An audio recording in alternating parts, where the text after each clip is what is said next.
एक बार की बात है, 3 मेढक एक जंगल के तालाब में रहते थे। वे अच्छे मित्र थे और हमेशा साथ रहते थे। एक दिन तीनों ने सोचा कि चलो तालाब से बाहर जाकर कुछ नया अनुभव करते हैं। वे उछलते कूदते तालाब से बाहर निकल आए और जंगल में घूमने लगे। घूमते घूमते तीनों मेढक अचानक एक गहरे गड्ढे में गिर गए। गड्ढा बहुत गहरा था और वहां से बाहर निकलना बेहद मुश्किल लग रहा था। सभी तीनों ने बाहर निकलने की कोशिश की, लेकिन बार बार असफल हो गए।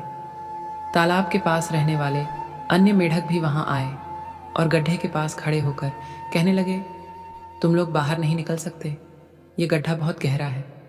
तुम लोग बहुत दुर्भाग्यशाली हो, अब तुम्हारे पास कोई उम्मीद नहीं है। 2 मेढकों ने यह सुनकर मान लिया कि बाहर निकलना वाकई असंभव है। उन्होंने प्रयास करना बंद कर दिया और हार मान ली। धीरे धीरे वे थकान से मर गए, लेकिन तीसरे मेढक ने हार नहीं मानी। वह लगातार कोशिश करता रहा। गड्ढे के बाहर खड़े मेढक उसे भी हार मानने के लिए कहते रहे, लेकिन उसने उनकी एक भी बात नहीं सुनी और अपनी कोशिश जारी रखी।